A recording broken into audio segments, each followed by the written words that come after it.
Yeah, first of all, let's see. I wrote some notes so I can consult my notes so I can figure out what to do. First of all, welcome, right? And really thank you guys for coming out because to me that's a big deal. Like giving people your time. Um, to think that you guys got out of your place and put on your shoes and got in your car and came over the bridge and all this just to, you know, listen to me talk is pretty flattering and humbling, and it's an honor for me to. Just makes me feel really good. It makes me feel like that's kind of one of the coolest things about me is you guys came here to hang out with me. So it makes me feel really good, and I appreciate it very much. And I don't take it lightly at all.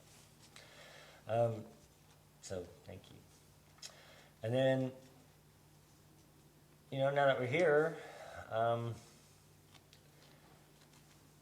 like to just arrive, and just ground and just, okay, now that we're really going to start and have this conversation or listen to me talk, listen to each other, because I don't expect to do all the talking at all, because I know I can be pretty boring at some point. But before we embark on this little, coffee talk, fireside, just like give in to that. This is where we're going to be for the next 90 minutes. And, we're not in a hurry and don't got to be anywhere. And just, really be here for this 90 minutes and take it in. So with that, is everybody feeling, just got their water and went to the bathroom, and we're all good. Hang out. It's a little more focused than just regular hangout, obviously, because it's like we come here with an intention to talk about something in particular. So it's not like we're just hanging out at my house or your house and something came up and then we all started talking about that. This is like a much more intentioned circle or group that we're in. We all have an interest, I would think, in peace. Hence the term peace talks. That draws me in. And so I think that's pretty great too. So I want to kind of set the parameters of it too. Like, for instance, I may say things tonight that you don't agree with, or that you never heard before, or you think are completely wrong. I may say things tonight that really resonate with you, and you think, like, that's the greatest thing I've ever heard, and, it could go either way, and there could be some of both, and I imagine that there would probably be some of both. And so the parameters I'd like to set are that, you keep an open mind. There's nothing to be afraid of. Just because somebody says something that you disagree with doesn't mean that that they're bad or that they're wrong necessarily. You could, if I go listen to a devil worshiper talk about why he wants to be a devil worshiper, it doesn't make me a devil worshiper. I don't have to be afraid of that. Hearing what his reasons and his logic and his dogma. If anything, it's just kind of interesting. You'd be curious, like, what is it that would make somebody think that way? How could that be? And even if it's not for me, maybe I can see how it could be that it could be for somebody under certain conditions, obviously, because there's all kinds of people doing all kinds of different things, and most of them think they're doing them for the right reasons, even though they may be doing something that's somewhat heinous to somebody else, right? So in the interest of the detective work of figuring out, the who's, what's, where's, what's, to me, an inquiring mind just wants to know everything that could be known. What do you think? What does it look like from there? How do you feel about it? And so I invite you or ask that you would not argue with me tonight. Like, it's not here to like debate. I'm going to share with you some insights and perspectives of mine, and it's not that I'm telling you this is how it is, or you should believe me, or you should do this. I'm not here to make anybody anything other than be glad that you are interested enough to want to know what my perspective is from where I sit. It's kind of like the blind man and the elephant. And we all know about the blind man and the elephant. So there's 5 blind men and an elephant, and they've each got a different piece. And so the one at the tail's, oh yeah, it's like rope, you know, and the one at the trunk's, oh, what are you talking about? It's like a big snake. And the one over at the leg is like, oh, it's like a tree, you know, you guys are crazy, you know. So, you know, instead of arguing about what piece we got in our hand, like, let's try and listen to each other about what piece the other people have, and let's try and figure out what this elephant is, you know, like, well, over here it's like this, and over here it's like this, wow, well, you know, let's go, you know. So it's a voyage of discovery. And I don't believe that any one of us can know, you know, none of us remember probably our before or after life, you know, none of us probably have a direct telephone line to the great whatchamacallit, you know, it's giving us the inside dope, or the president's hotline, or, you know, like, we're all just going by what we've heard. And so it's really all just rumor, whether it's from a history book or the Bible or NBC News. You know, it's all subjective information that we take in and try and decipher and make heads or tails of, you know, based on our logic patterns and how things equate for us. Oh, this makes sense, and that doesn't make sense, you know. So yeah, that's kind of the how of what I'm hoping we do here. It's like, I definitely have some things I want to share, and that's like, and that's why I called this meeting, to share it. And I hope that any of it like helps any of us to have a broader idea, a change of mind, a little more insight. You know, oh, that makes me think of that. You know, you said this one thing which reminded me of this other thing that now I you know, like, it's always like that one little bit of information that comes in that changes everything. Like, oh, well, if that's true, then I got to re-examine everything I ever thought before. No, I'm not going to do that, so I reject that truth. You know, I want us to stop doing that as much as possible, you know, because if something's true, it's true, and if that means you got to re-examine your whole thought logic process, then go for it. You know, you got something better to do. It's way better than living in a fable. You know, like, if I'm based my whole life on something that's based on unreal, then I'd rather know. I'd rather have a chance to figure that out.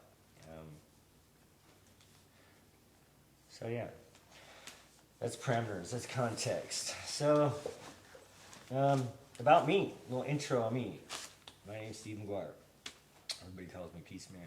That came from doing some forest defense work about 96, so, you know, I'm pushing, what is that, 15 years ago.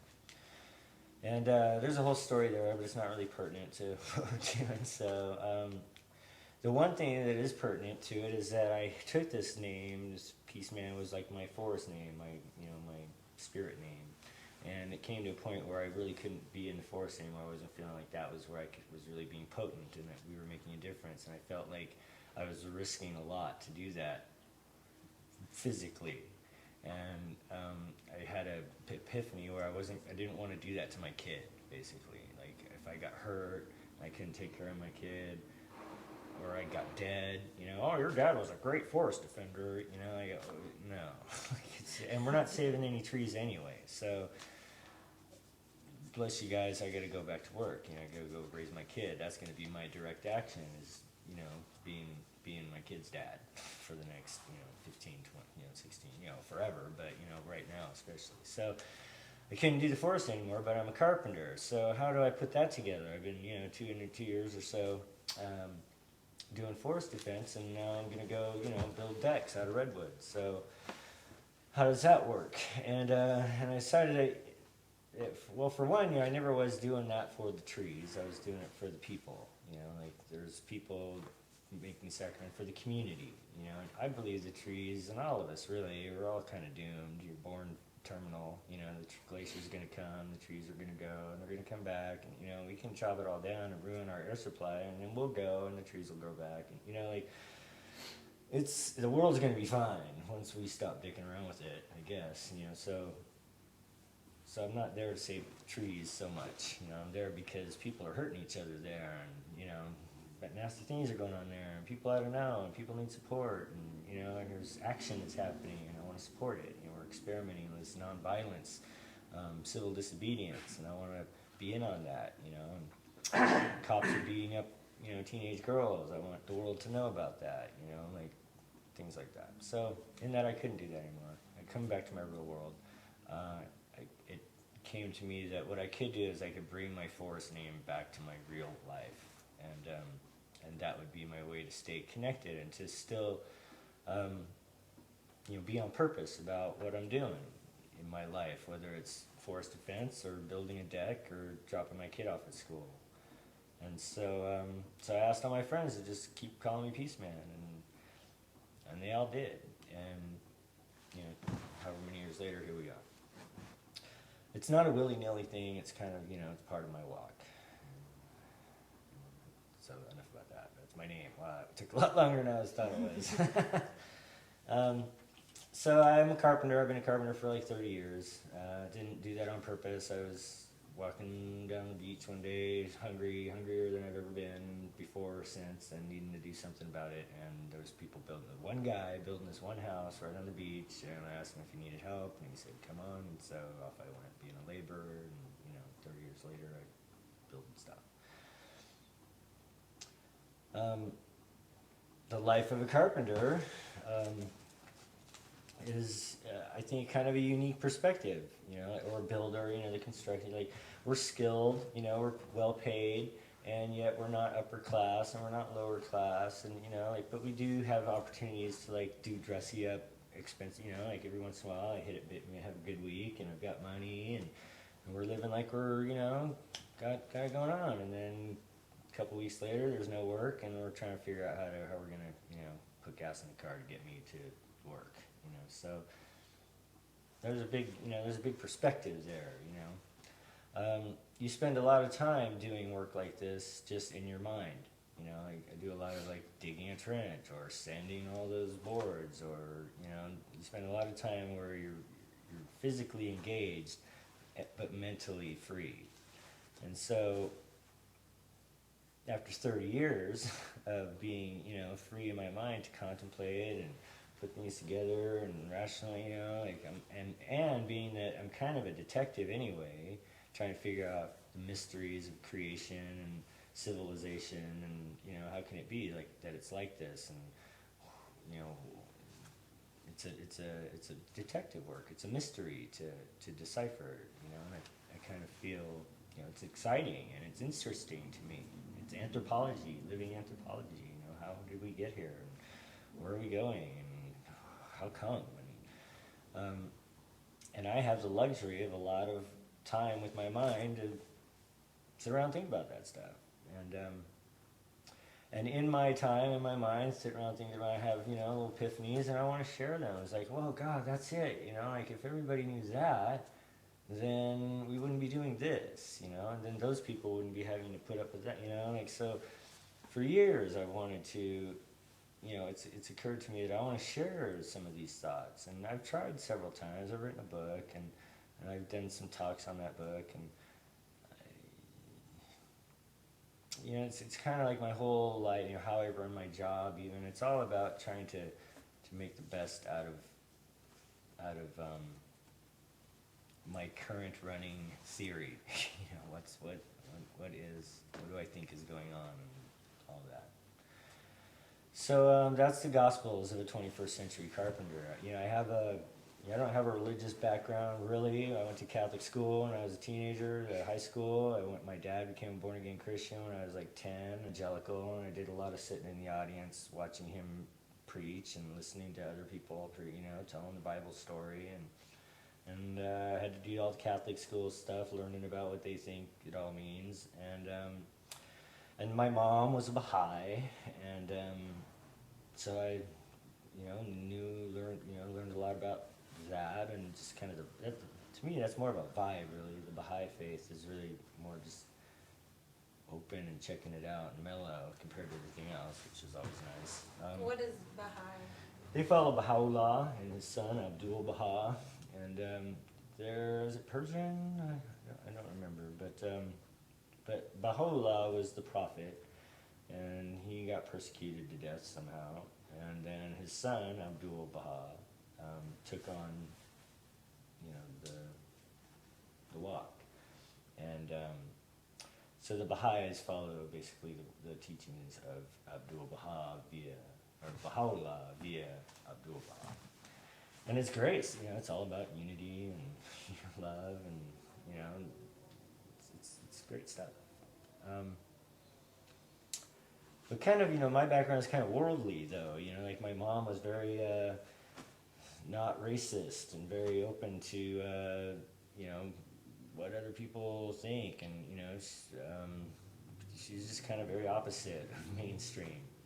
And my dad was very opposite of mainstream, and so to me, growing up, I just grew up kind of opposite of mainstream, but still in it, but just somehow a little different. My dad was a rock star in the '60s, and so he, him and his friends had money and kind of the jet set LA life in the '60s, and it's kind of, I had that part of the experience. And then my mom was like a single mom, and I had, that's where I lived mostly. So I don't know, is that unique? Yeah, I guess so. Not too many people grew up a rock star's kid, and how you get treated and what things you see and perspectives you get, growing up like that are probably not usual. So I think that's maybe a little qualifying for me to have a unique perspective to share, right? Not that we don't all have a unique perspective to share. But something about, my particular me has inspired me to want to really share. Like, God, you guys, do you see this? Because I'm seeing this. So, so I've done some activism. I've worked for a living for 30 years, raised a kid, done some activism, and had been around rich people and been around poor people, and a lot of the work I do is for wealthy folks. And also, here's another thing about being a carpenter is for me, like, I really get to know people when I work for them, because I'm in their house for several months, and so I see their arguments, I see them getting their kids ready for school, and their kids getting back from school, and like I'm kind of like one of the family, after about 2-3 months of being in their kitchen, remodeling their kitchen, or putting out remodel, whatever. So you get to really intimately know folks, and they come to you and talk to you about stuff, The husband leaves and the wife's all pissed, and she comes and talks to you about it, or vice versa. And now you're in this position where, oh my God, I know things that the other one doesn't know I know, and, so there's a detente, a dance almost of diplomacy, because my job's on the line, I can't be having Mr. pissed off at me because Mrs. is telling me that she doesn't like him, or, whatever she doesn't, whatever, so. And, most of the times it's not like that. It's great, but still you're intimate with them, you're part of the family. And you get to know a lot about, wow, this is what it's like when you've got all this money, or this, as in comparison to me, is kind of, so I get to, having all that money ain't what it's all at, what you think it is, I'll tell you that. I have never had a client who I would trade places with. So, there you go. Not that there aren't great people, I just wouldn't take their situation. I like mine better, even if it means that I sometimes am trying to figure out how I'm going to get my cable turned back on, so there's that. And so all that's just kind of about qualifying, blah, blah, blah, and like the journey to now. Like, how do we get to now? And yeah. Where we're at now is I'm at a point in my life where I want to really make a difference, more so than ever before. I feel like we're at a point historically where we're ripe. Things are afoot. We're getting close to a precipice of one way or the other. So time is short. I'm in my 50s now. How many more years am I going to be all big and strong, and have all my wits, like now is the time for me to do anything I think I should do before I'm done doing things. And this is really the most important thing I ever wanted to do my whole life, is like save the frickin' world. Right? Save each other. Like, have there be no hungry people, have there be no suffering people, have there be, like people that feel anger, like find the healing, find the way where we can have and experience the best that we could come up with under these circumstances. You know, would we call it heaven on earth? I don't know. Can we even get that close? I don't know, but let's try. You know, how good can we make it? And that's what I'm about. And let's start with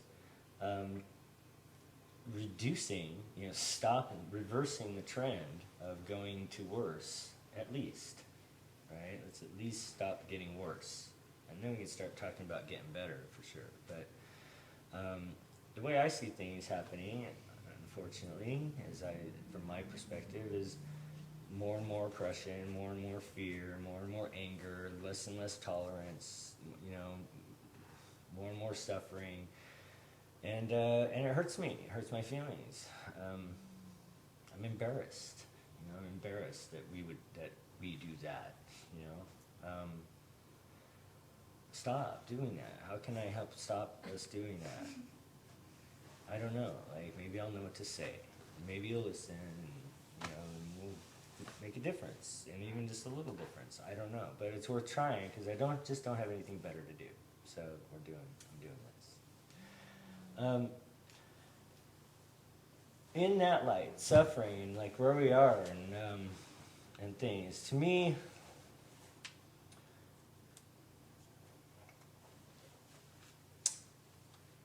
I have a base. I have a foundation. I believe we all have it, but that's not for me to put on you, whether or not you believe you have it or not, or you think have no business thinking you have it. You know, it's all good, but I believe in God. I believe there's a God. I am convinced that that's not its name. And one thing I want to share with you as we get now into a little bit of meat is the name of God. God cannot possibly be its name. So first of all, if there is one, which I happen to believe that there is, and it has a name, which it probably could, you know, I mean, why wouldn't it, right? It knew its name before it created sound. Because if there was God, it was God before sound. You know, God created sound. If there's God, God created everything. So, and certainly God was God before it did that. And God knew its name before it did that. So whatever God's true name is beyond sound. It's not a sound. It's not something that these mouths do. We can refer to it, we can allude to it. You know, God happens to be the sound I make, usually, when I'm referring to the great whatchamacallit. You call it whatever you want, as long as we all know what we're talking about. I don't think it cares what we call it either, as long as we're calling it. You know, it just wants to be known. It just wants, to me, that's one of the reasons we're alive, is because God wants to know what love is and feel it. So, and we'll get to that later. But it certainly knew its name before it did any of this creation stuff, and therefore I'm pretty convinced that God isn't its name. And so arguing about what God's name is stupid. It's ridiculous. It's irrelevant. Call it Jah, call it Yahweh, call it Chukabala. It just doesn't matter. And how many people have killed and died and suffered and, you know, just been thrashed because they call it this and the other guy calls it that. Right? So stop arguing about what we call God. Right? Another thing is gender. Like, all of you, you know, it's, wow, you know, thank you, God. You know, and one of my friends will go, yeah, well, thank you, Goddess. You know, like, okay. You know, like, it wasn't, I'm not trying to say there's no goddess and that's why I thank God. But really, okay, if we're there, we're going to think about that for a second. Pretty sure God was God before there was gender also. So God's not, and when I say God, it's not Psycho Santa Man. You know, it's not this dude that I'm referring to when I say it. Although that might be what you think of when I say that word. And you might have all kinds of trips about Psycho Santa, which I don't blame you. But that's not what I'm talking about when I say God. You know, I'm talking about that one, all love, everything's made out of it, everything's, you know, there is nothing, you know, if it's it, then it's all it, God. which I happen to believe there is.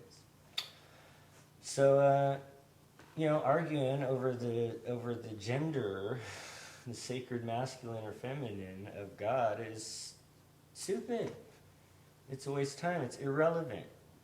Men and women have way more important things to figure out than if God is a man or a woman. So I would like us to stop doing that. Let's just agree that it's beyond either. Obviously it's both, and obviously it's neither. Whatever it wants to be, right? So, and it's not really relevant either, because if we're not talking about Psycho Santa, then we don't have to put up this defense against Psycho Santa, because we're not talking about this man-made crazy god of fear. So that's the thing about, there's that part. So, a little more about God.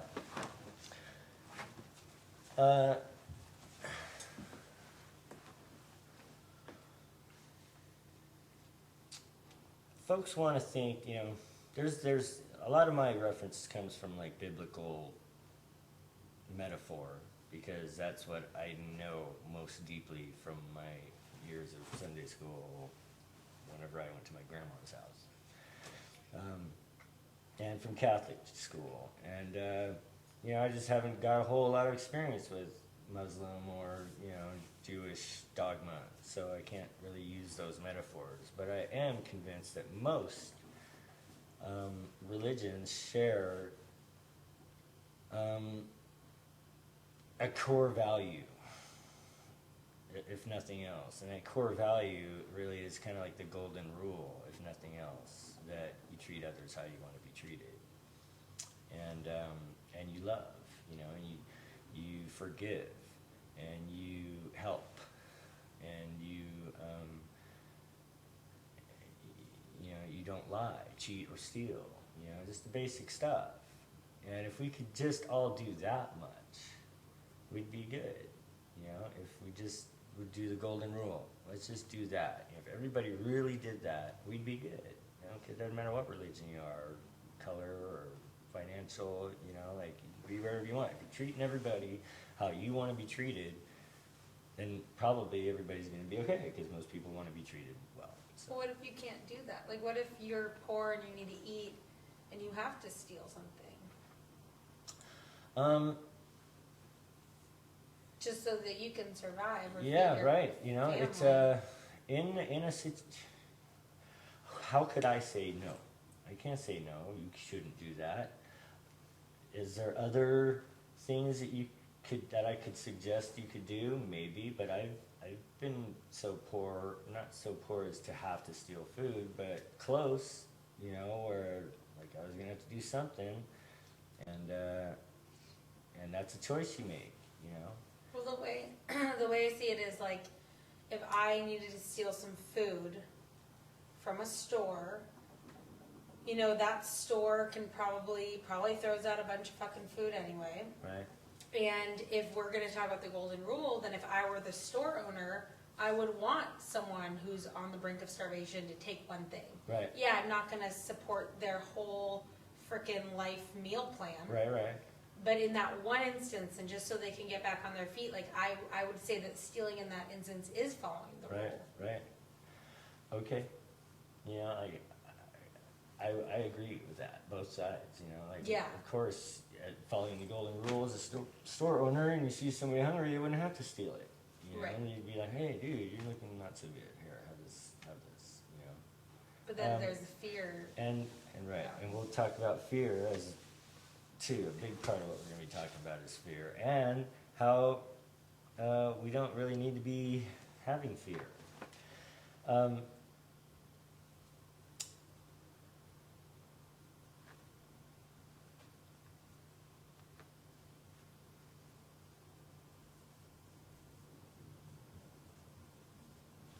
Forget where we went from where we were right before that, but in essence, what I'm getting at is that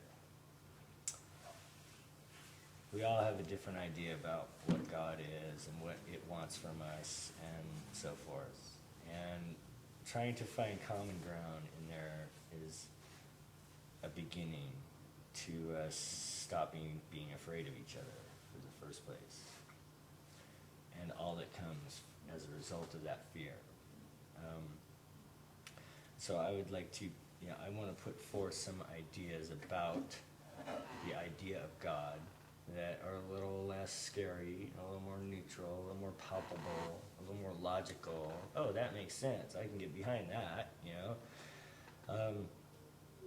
And in that understanding, in that further understanding, comes a place to be that is without fear.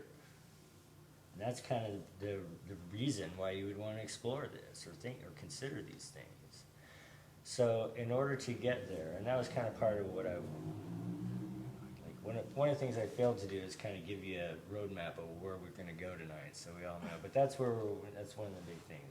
It's about letting go of fear and having a really easy, logical, rational method of realizing that there's nothing to be afraid of.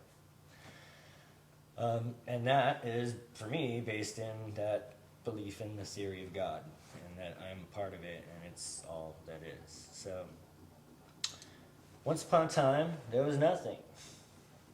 It was the void, right? Is it darkness? I don't know. Like, darkness is something, right? So, somehow, beyond my comprehension, and I don't have to comprehend it, it's not, like, detrimental that I get this part. All I can say from here is, at one point, there was nothing.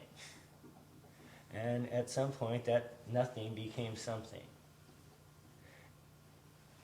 I believe it did that on purpose. It got to the point, and if I put myself in God's shoes, and I'm God, and it's been nothing for however long now, I'm ready to do something. So I became something. Boom, big bang, right?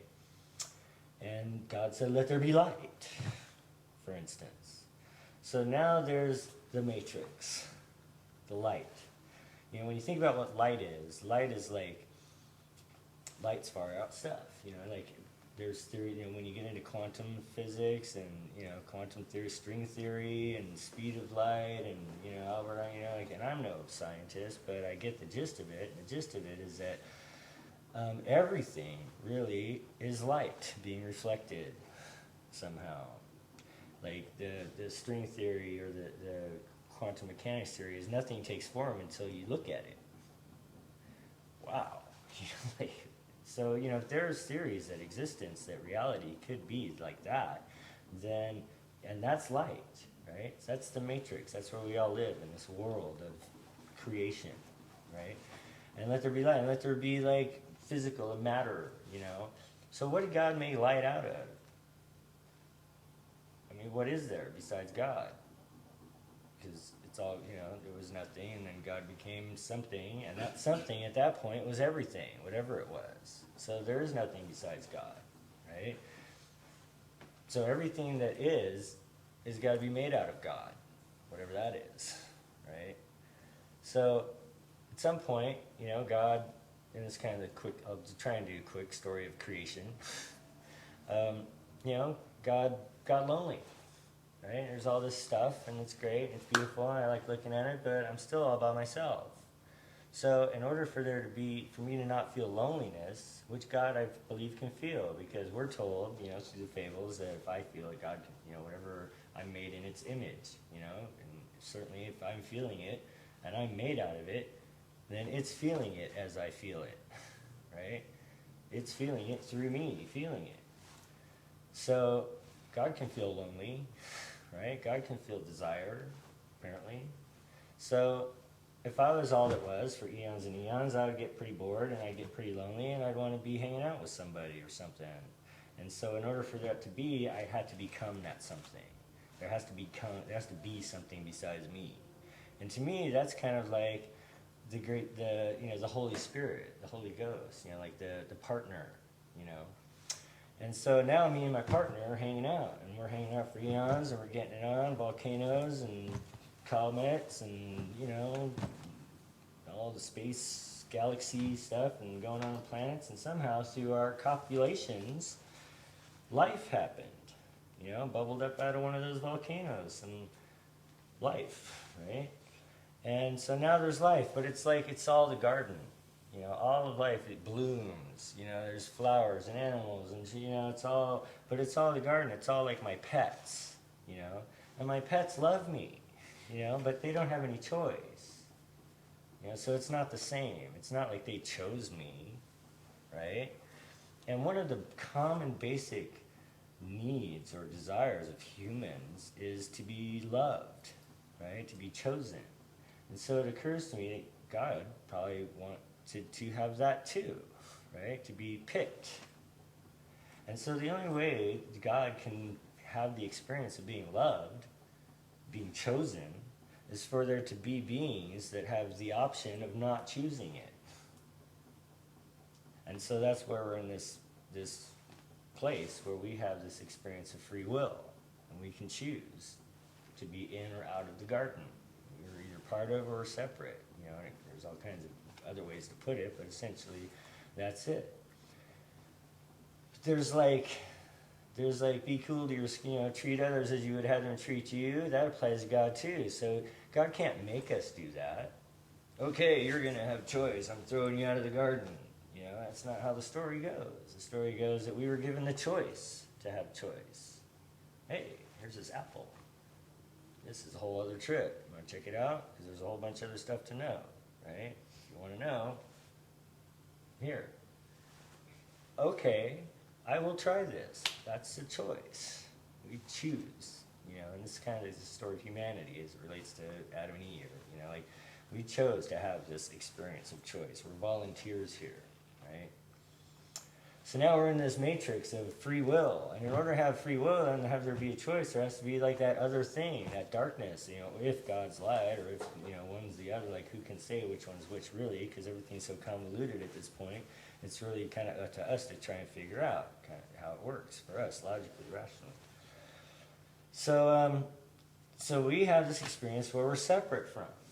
And yet, we have all these clues in our experience that remind us that we're not really, and that we don't have to be if we don't want to, and that we can choose to be back in the garden if we want, right?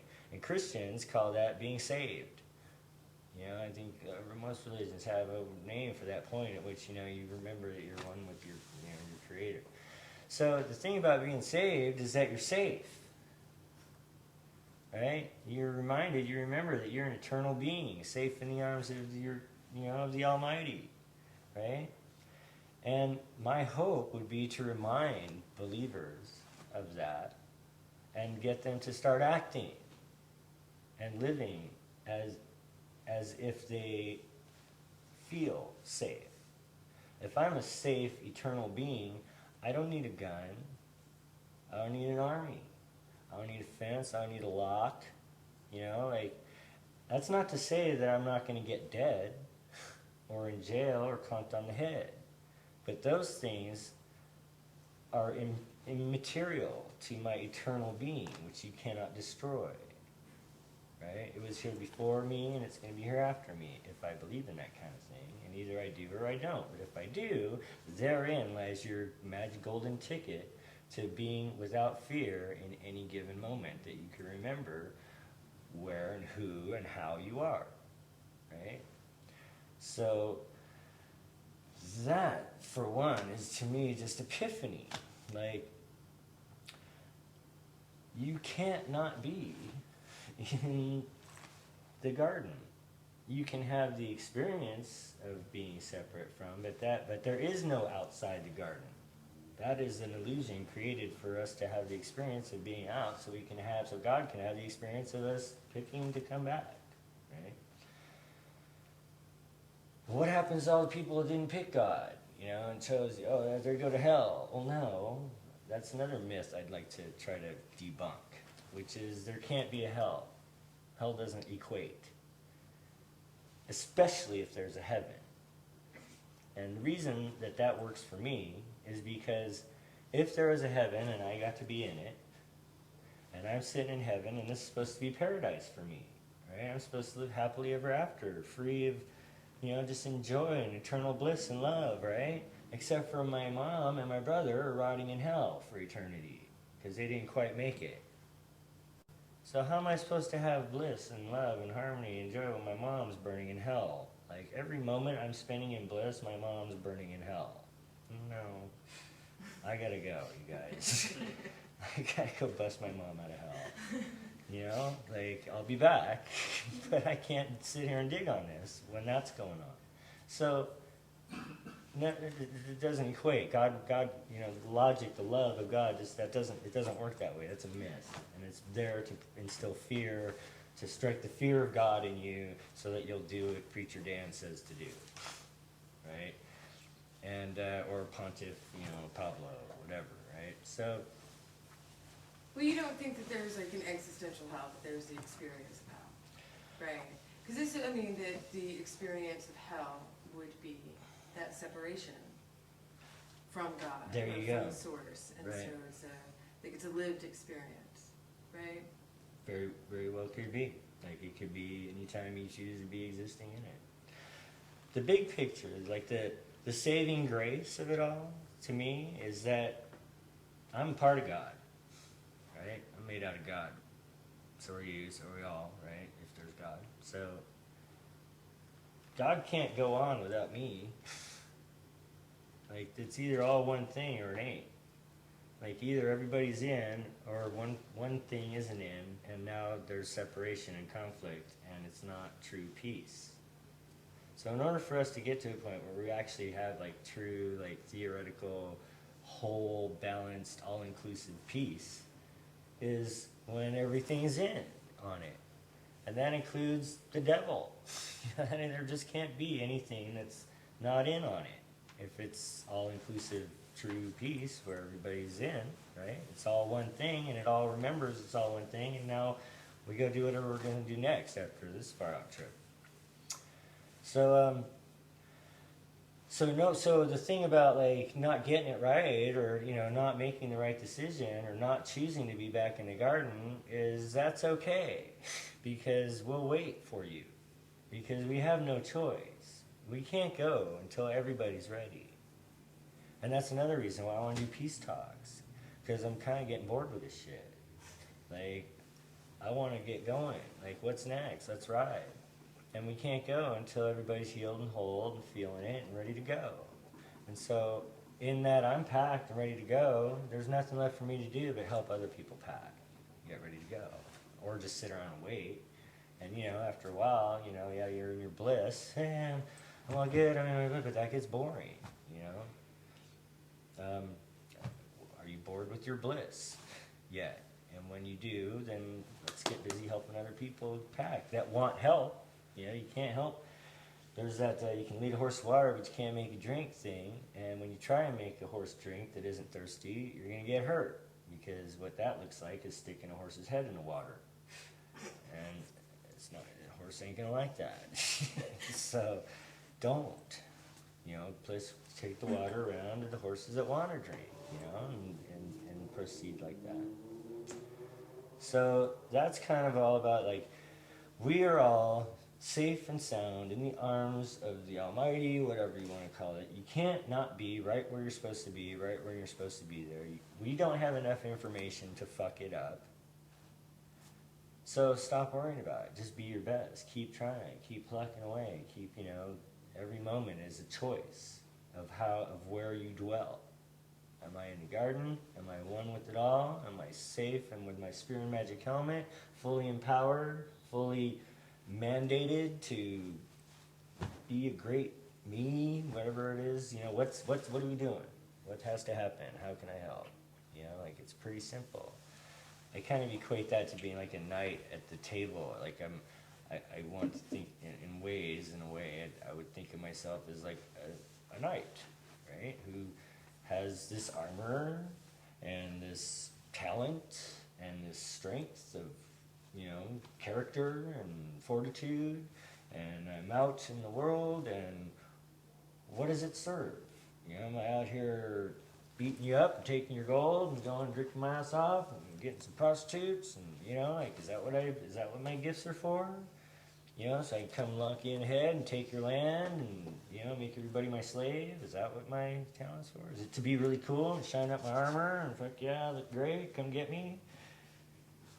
Or is it to help the people who don't have that armor? Is it to, you know, make sure the kids are getting the food? Is it to make sure the moms are, you know, feel safe and there's blankets and they're, you know, like, that's what my spear and magic helmet are for is to serve. And they're to serve the one, my liege, right? It's like Lancelot on the bridge, if you know the Arthurian legends, where Lancelot is like the ultimate knight, undefeatable. He's so undefeatable that he's bored with living. Like, who do I serve? Why do I have all this? And until I find out what this is for, there's nothing to do but find out what this is for. Because I'm not going to go around fucking shit up anymore. I'm not going to go serving people that got their fucking shit up. You know, like, I need to start with this. And when I figure out what this is for, then I will do that. And until then, I will do nothing. And so he stands and plants himself at a bridge and waits for someone that's worthy to come along, right? And based on that, in that metaphor, it's about, you know, a jousting match, you know? So I'm not going to serve anybody who can't kick my ass, first of all. Like, and can do it, like, without, like, you know, like, I'm looking for who's worthy of this to serve.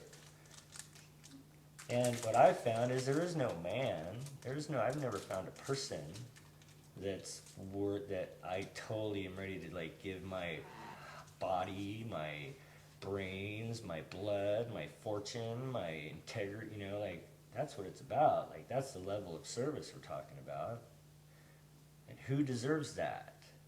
And to me, there's only one that I can trust that deserves that, and that's the one who gave it to me in the first place, right?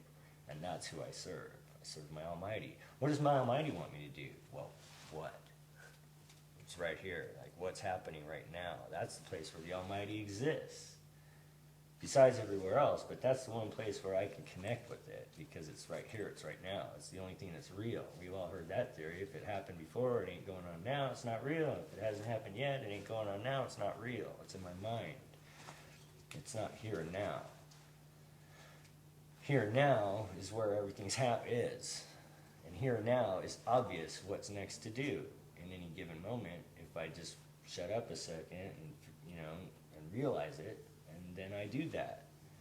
Oh, but I can't do that because I need to attend to my agenda over here. You know, I've got a house payment, you know, so I can't stop and tend to this person who needs my help right now. Well, I'm not serving. I'm using my gifts to serve myself over here. I need my, you know, stuff. I'm attached to my, you know, I'm not serving. My stuff is not serving the needs of the moment anymore. And you get out of integrity like that, and you get so far away from that, and that's kind of where we are now, where nobody's like, we're all feeding off each other, you know, and it's not, that's not sustainable, right? And it doesn't feel good either, you know. So we go around not feeling good and trying to figure out how to mask that by either justifying it or numbing it or just negating it, you know, discounting it, you know. Oh, that's, you know, sometimes I have to, you know, right? So I want to help us stop doing that too. I want to help us. I would like, you know, I would like to see more, not that somehow. And I'm not really sure how to do that just yet, other than talk, you know, other than try, other than express and share my perspective and hear your perspective and share ideas about where the rubber meets the road and how we're making a difference. So that's kind of the God stuff.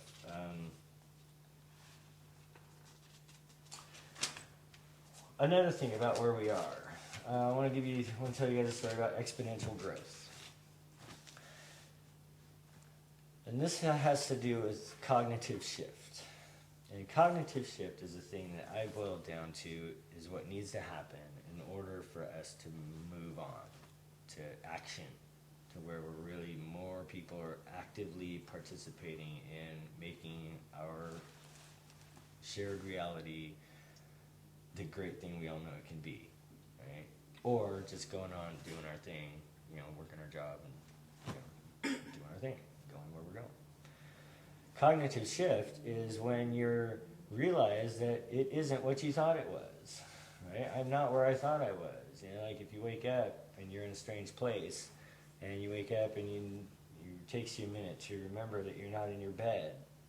you know, and then you realize that you're, oh, that's right, I came here and I got it, that's right, I'm here. You know, that's a small example, like, of a cognitive shift, where you have the experience of you were in one place, and then think, realize, oh, wow, I'm not in that place. I'm actually in this place, right?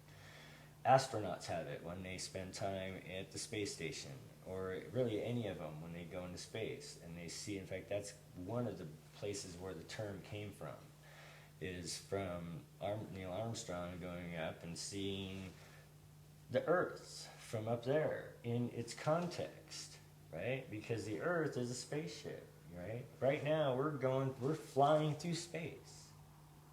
Like, at the speed of light, I don't know. We're going fast in a certain direction. And we're spinning around as we go in that direction, right? And we're turning as we go, right? And we're the only thing that's glowing blue bubble of life in this infinite sea of not life, as far as we can see or hear so far. And that's not to say there's not aliens or other, you know, like certainly there could be. If there is aliens, that doesn't mean that God doesn't exist. It's just God's got more family than we thought, right? So it's not like, oh God, now that there's aliens, that ruins everything. We can't have religion. No, it's just God, you know, been busy. So,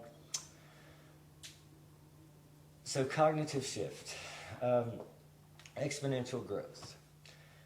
Where are we now in a timeline, right?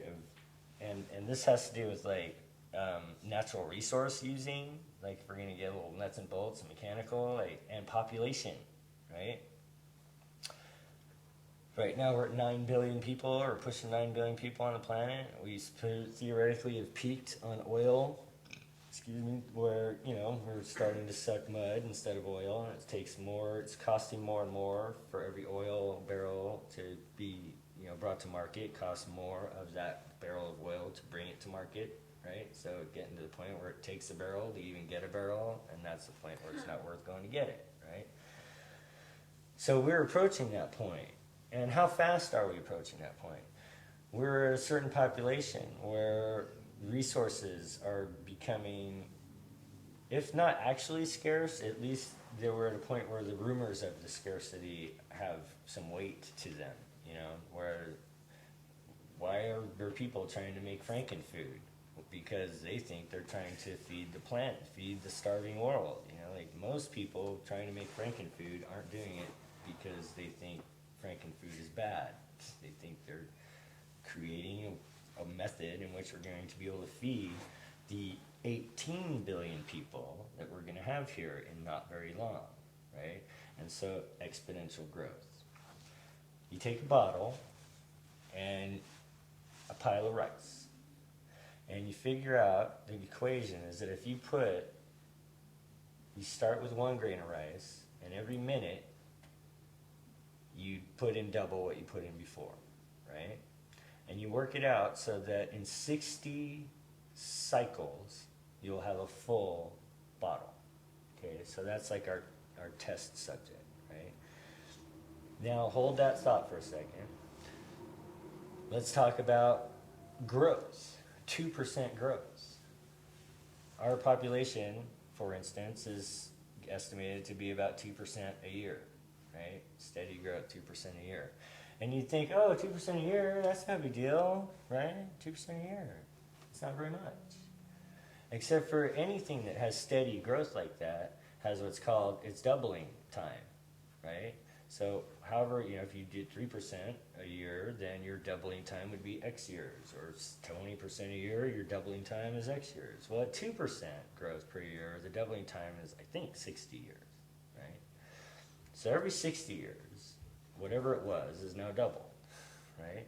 So now we come back to our bottle and our rice experiment. So we're going to have 60 times to put in. So I put in 2, now I put in 4 every minute, and another minute I put in 8, and another minute I put in 16, right? Another minute, 32. Okay, at 30 minutes, I keep doing this for 57 minutes, right? Almost the whole hour. right? And at 57, I'm still only a quarter full, right? 57 cycles got me a quarter full.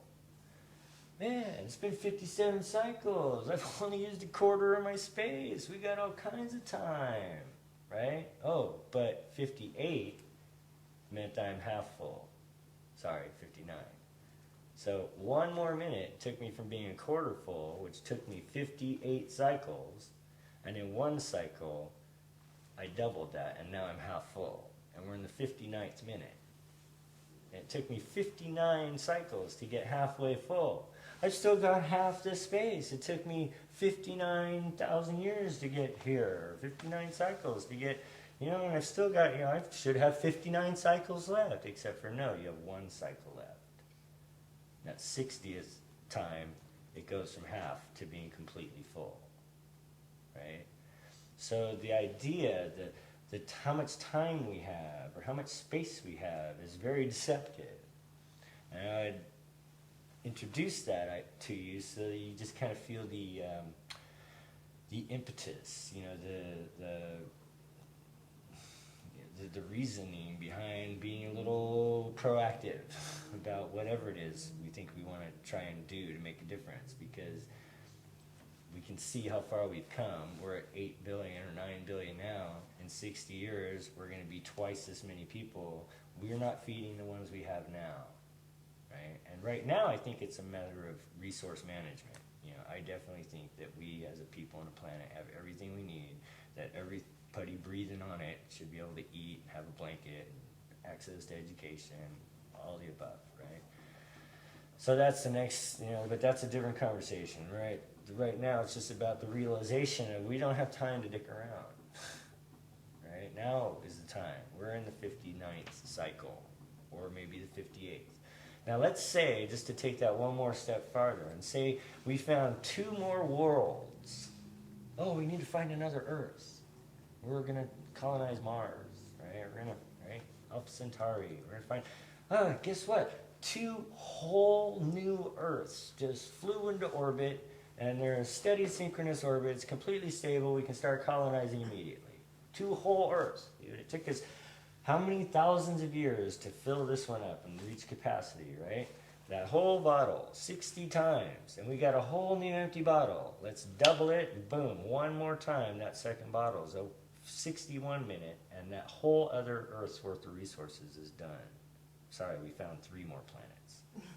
The first one was done in the 61st minute, and the second 2 were done in the 62nd minute, right? So it took us all these thousands of years, and now it takes 2 more, boom, boom, boom, and we use up all. So the point is that there isn't enough to do it like this. There aren't more Earths going to come and give us a whole nother batch of resources, and even if it did, it wouldn't be enough to take us where we've been to do that again, right? So we need to do something. We need to, I'm not talking about population control per se. I'm not talking about frankenfood, no, that's not the way. But I do know that we do need to do something. We need to be aware of it, and if nothing else, we need to start with feeding everybody here. We need to, I don't know what we can do about these things. I'm not the expert. I'm just a guy, I'm just a carpenter. I'm not even a public speaker. I'm talking, I'm just a carpenter. He's going, hey, we're running out of time. Ding, ding, ding, ding. So that's that about that. I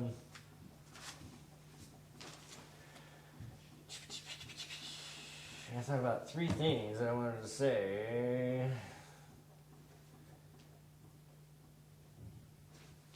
About that.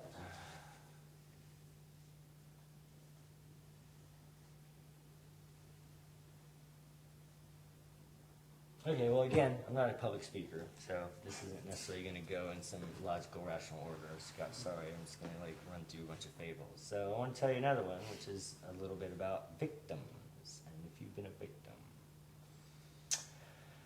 And this goes back to God, too. And the whole other idea of that there's another, you know, eternal reality that we are a part of that we're just not really tuned in with as we live in this material plane. But that is that we've heard the theory like you picked your parents, right? Like if you're an eternal being, does that mean that you started when you were born and now you're eternal, or were you eternal before you were born? Right? So to me, like if you're a being, blah, blah, blah, chances are you're a spirit before you came here. If there's reincarnation, does anybody believe in reincarnation? I don't know, possible, right? Certainly you're a spirit before you got your next body, right? So you have some other awareness. There is some part of you that exists outside of this, and that part of you is who you really are, theoretically. That's like your soul, that's your you, your being, your light, your, right? And so we know that we can't go till everybody's ready, right? So everybody's got to have their experience, however it gets them to the point where they choose to come back into the garden, right?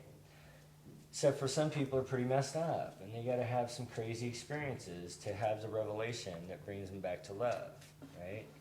And it's not for me to figure all that out. I don't need to figure all that. Like that guy's messed up. He does messed up stuff. He doesn't feel loved. You know, why doesn't he? He doesn't get it. Like, you know, like, I don't know. I do know that he's going to make it. Because somehow, some way, something's going to happen that brings that guy around, and he has his revelation, and he, you know, maybe it's going to take him 10 lives, maybe it's going to happen tomorrow. I don't know. But I do know that we can't go without him. So soon, somehow, he's got to make it. So it could be, and obviously it is, that in order for this person to have his salvation, his revelation, whatever, he's got to do some heinous stuff. He's got to, like, figure it out for himself. He's got to eat a bunch of crap before he figures out that he doesn't want to eat crap anymore. He wants to drink from the water of love, right?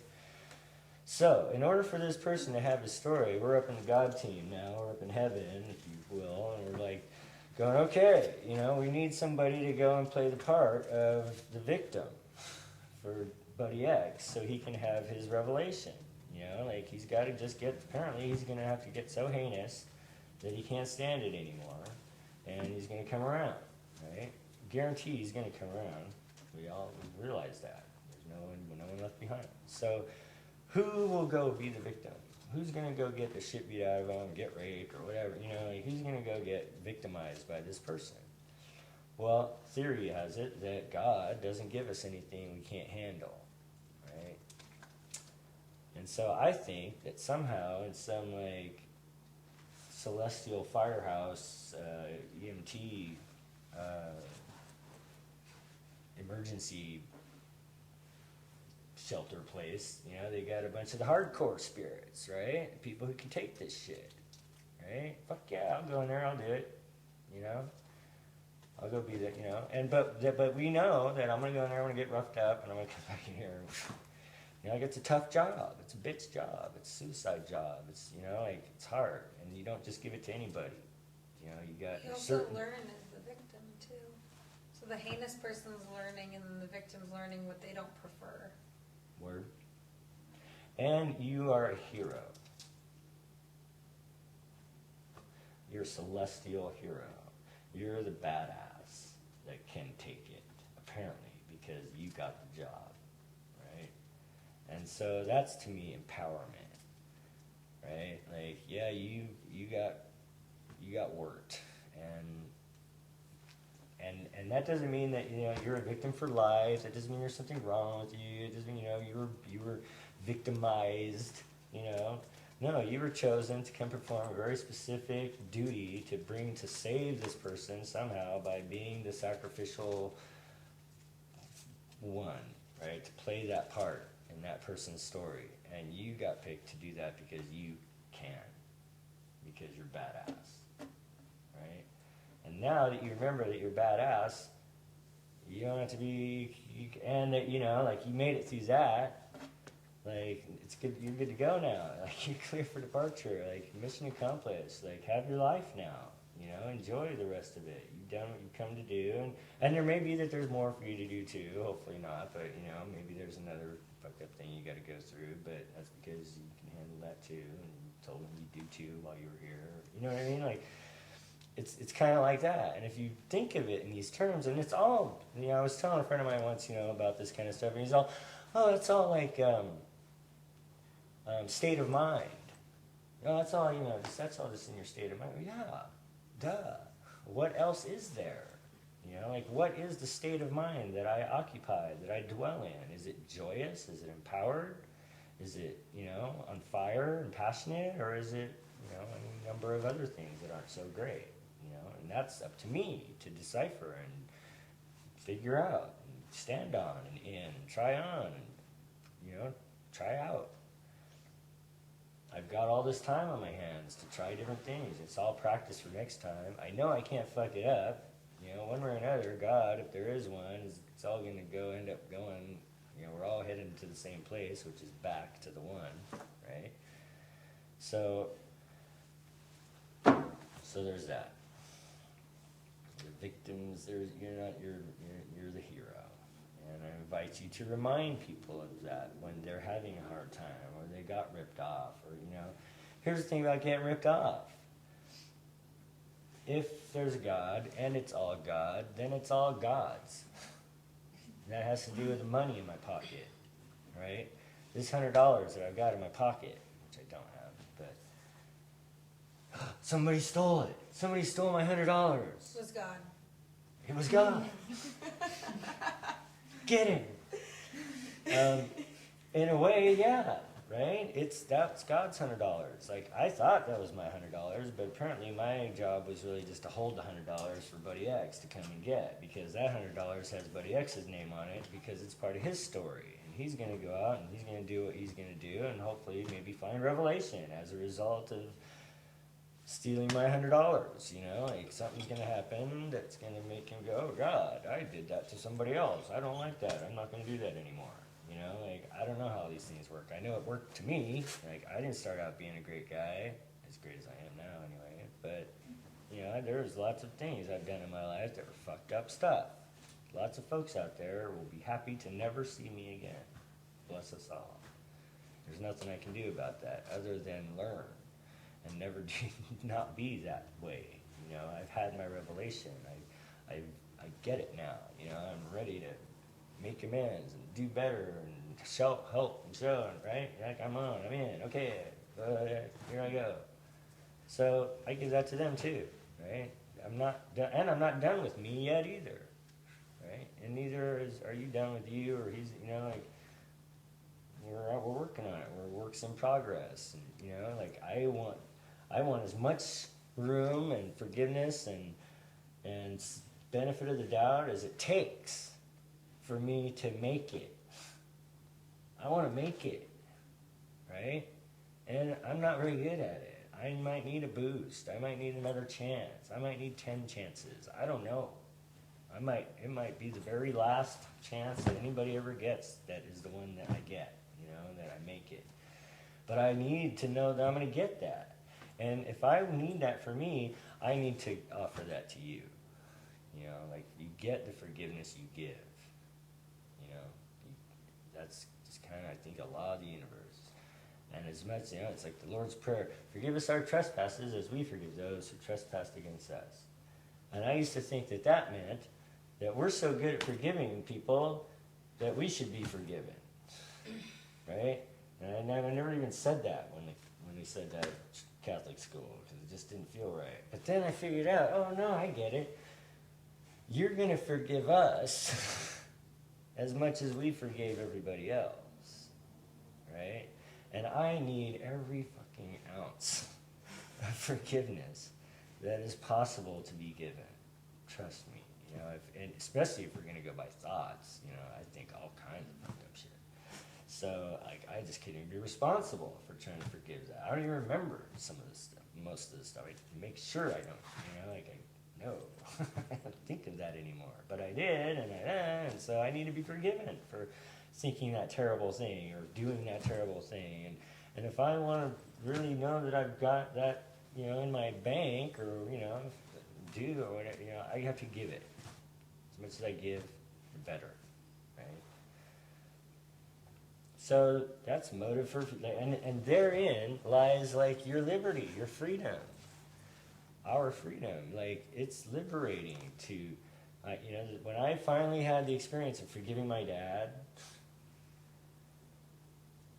and it came to me like that. You know, it came to me like, oh God, you know, I see me being the way I've always hated my dad. Or not, you know, I didn't really ever hate him, but, you know, I was bummed, right? And, oh, but dude, I could totally see how I would do that. In fact, I almost did that, you know, like, it's just kind of the luck of the draw that I didn't end up being exactly that, you know? And so I can totally see how I could have ended up being exactly what he, and I can totally see how he's bummed that he did that, you know? And he's not that person that did that then either anymore, you know? And I need to allow for him to be the new person that he is, like any one of us.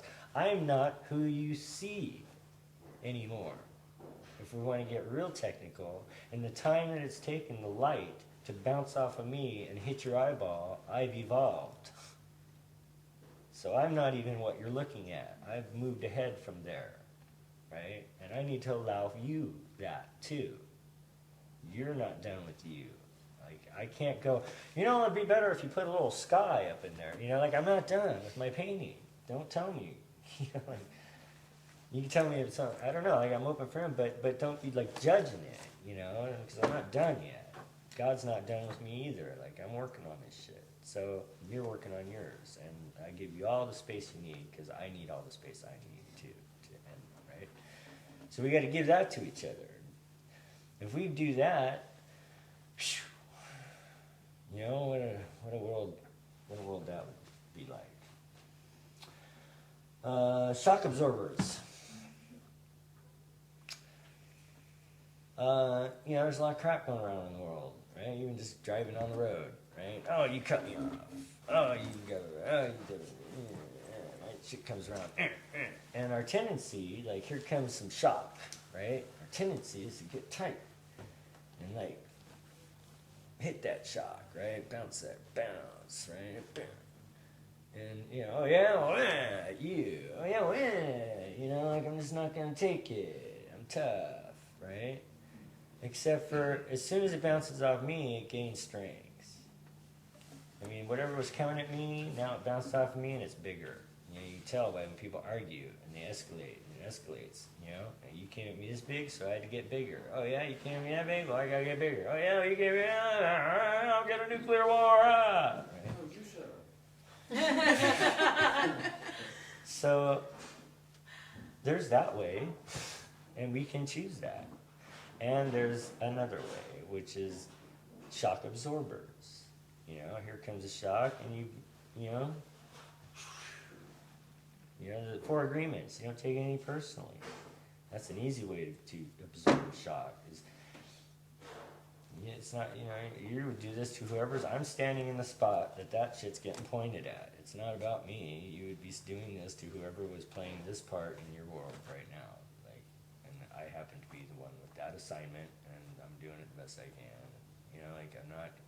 And the part of the assignment is to, like, bring the love, bring us back to, it's all, you know, like, to show you, to give you enough space to get all pissed off and calm down, and, you know. And so to remember that in time, to have it make a difference, is the trick, right? Oh shit, I shouldn't have yelled at that guy. You know, well, maybe next time, you know, you remember before you yelled at that guy, you know, and maybe, you know, and the more you practice, the easier it gets too. The more, you know, as you remember, it seems to get easier. So, and it's all practice for next time. You just keep trying, you keep, you know, and you're not done with you yet. You know, boy, it used to be I never would let somebody talk to me like that, and now it just doesn't even bother me. You know, I just don't, you know, wow, they're bummed out. They're yelling at people. Me, you know, what a bummer. Like, I feel bad for you. You live in that world where you yell at people when you're angry at them. What a terrible world. What a bummer. You know, like, I don't live in that world. Thank you, God. You know, I've moved into a world where when I get mad, I usually don't yell. I, you know, talk, or I feel, or, you know, I don't know, I do other things with it, you know, that end up feeling better later. And later on, I'm like, oh God, I wish I'd never said that. I need to apologize. You know, I try not to set myself up for that, by not having that experience in the first place. A friend of mine told me once, so I have to figure out something to do with all my anger, right? At least I'm not shooting people, you know, I'm just breaking blah blah blahs or yelling at so-and-so, or, you know. I was like, well, that's cool, you know, it's good to find a healthy outlet for your anger. Sometime later, though, it occurred to me, wait a minute, how about if you didn't have the anger in the first place? You know, that Aikido move, like, best way to not get hit is to not be there when the punch comes, you know? So, I don't, why was I angry about, you know, like, the Four Agreements really brought it home in that New Age woo-woo way where, oh, there's how, because you didn't take it personally, you know, like, yeah, your integrity, you know, it's pretty simple when you start coming up with your methods that work for you to not be hurt in the first place. Like, wow, they really lashed out and they called me a bunch of names that are completely you know, they don't make, I'm not that person. Like, just because you think I'm cool doesn't make me cool. And just because you think I'm a dick doesn't make me a dick. You know? Your opinion of me is none of my business, and vice versa. Really, I just want you to be okay. And I know that really down deep in there you want me to be okay. And, you know, I mean, we can't talk about it right now because you're pissed. But I'm not going to take it personally. You know? So shock absorbers, I want to encourage us all to do that. Choice. This is kind of a tough one. This is one where, like, but I feel like it's really important to say because it's current events, you know? And there's this whole hoopla, like we divide ourselves, like evolution or creation, right? Oh God, it's one or the other, right? And I disagree, you know. Like to me, they confirm each other. And for some time, like I don't know if you saw last year, I had that shirt that said God created evolution, right? Because to me, that's what it is. Like evolution is not, it's still evolving. Like, God, whoever said God was done creating, you know, oh, I'm all done, we're good, it's all going to just be like that from now on. You know, no, like, it's still it's a creation that self-replicates and creates itself. It's ongoing, it's a living laboratory that, if there's God created, and it's all made out of God, and so it's not an either or, you know, it's both, the same thing. And the funny thing is, last night I was watching Through the Wormhole with Morgan Freeman, and he said those very words. They're doing the special on, on evolution creation, and at the end of the tagline, he's all, "Did God create evolution?" Bing, bing, bing, bing, bing. Yes, it did. You know, and there's another thing. Please, you know, consider the idea of referring to God as it, as opposed to he or she. You know. Because that is a divisive thing, and it is quite a conversation piece, and I think that it helps people realize, to me, that's a cognitive shift too. And that happened for me when I wrote the book, The Tao of It. And it just, like, it is everywhere. You know, like, wow, that's kind of like God. You know, like, I mean, we use it all the time. I just used it like 4 times. I wasn't even trying to. Like, it, there it is, here we go. It's, right? And it's like, mundane as it is, you know, it's a word, it's so plain, and yet try to talk without using the word it, you know, like it's so permeating in our language. At any rate, that led to the Tao of It, which led me to this realization of thinking about God as it, as opposed to he or she. And which made it much more palpable to me, because now it is like this force. You know, it's more like the Force in Star Wars. You know, it's alive, it's an entity, I believe it knows itself, but it's not he or she, and it's not grandma or grandpa. It's, you know, it's its own thing. It's it. And when I think of it as that, it's way easier for me to relate to it. And that for me was a cognitive shift in my relationship with it. Right?